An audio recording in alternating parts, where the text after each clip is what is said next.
welcome back to the channel.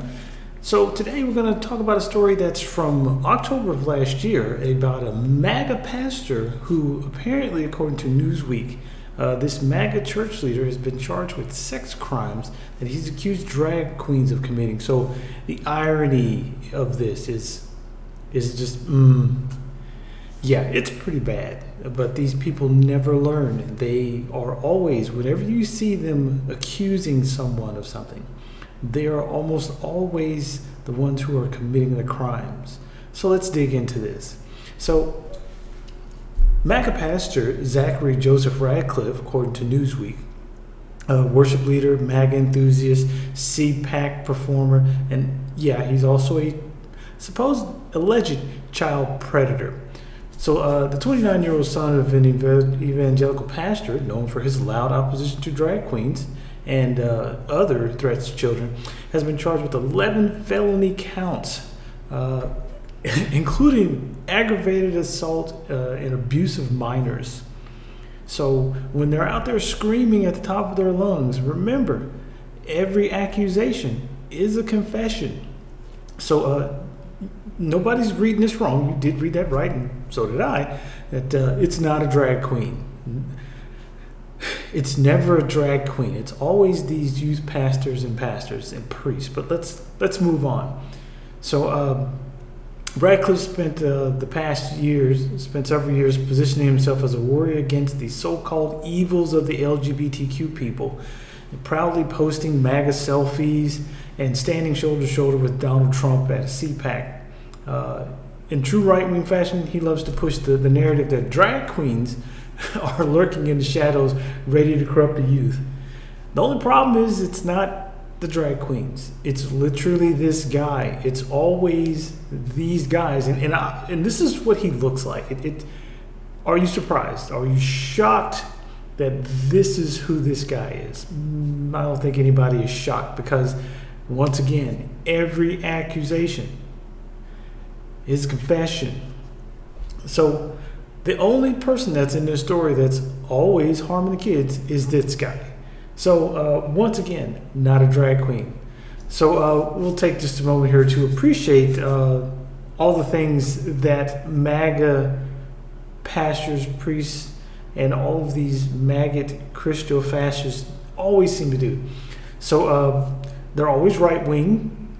They always sit and yell and project about children getting fondled, abused, graped by drag queens and LGBTQ community people.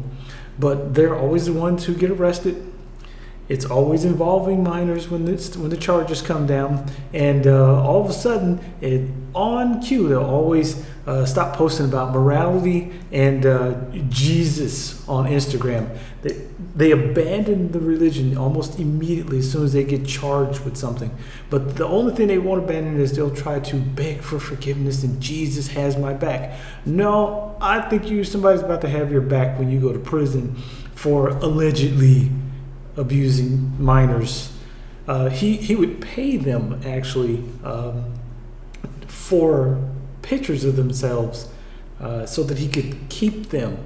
So this guy was allegedly a dirty fucking piece of shit. So here where all these Republicans at? Remember how they would always jump up and scream how it's the drag queens?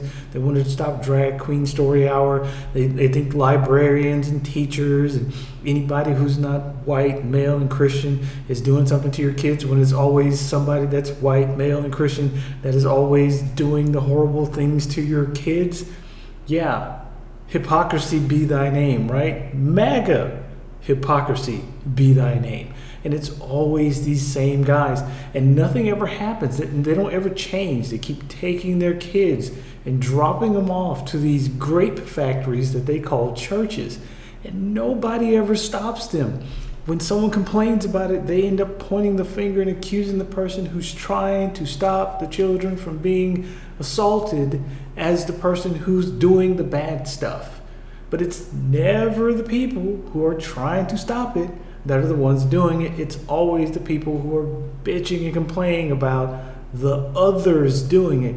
They're always the ones who are doing it. So on to this. So he's out on a $3 million my God.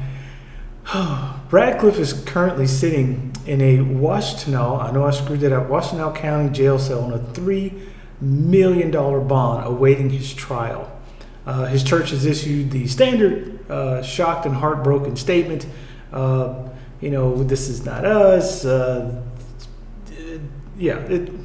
Jesus, God, whatever the hell, we never saw or expect this. We had no idea, but I guarantee you, had an idea that this was going on.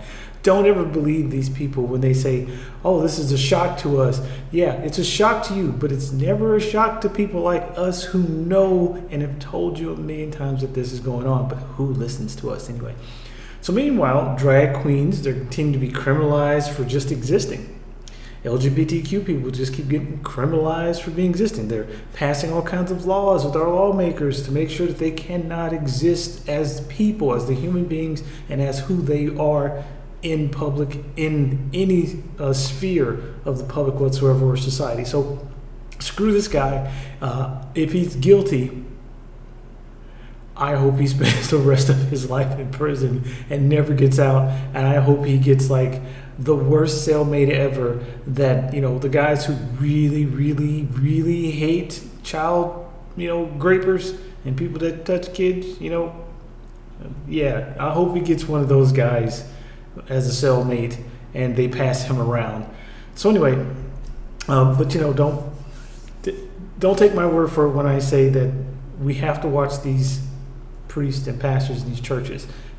Just keep looking at these videos. I'll keep making them as long as they keep doing the stupid stuff, but this has to stop. So at some point, we have to look at whether or not, if you're a religious person, you have to look at whether or not your religion is worth the ruination of children's youth and their innocence, for you to have an invisible sky fairy as a friend and have a personal relationship with a sky fairy. Is it worth it to keep having these children get abused? With that being said, ladies and gentlemen, I know this isn't super happy, but it's good that they got this person who's allegedly a child graper off the streets. Have a great day. Please be safe out there and stay melanated for life.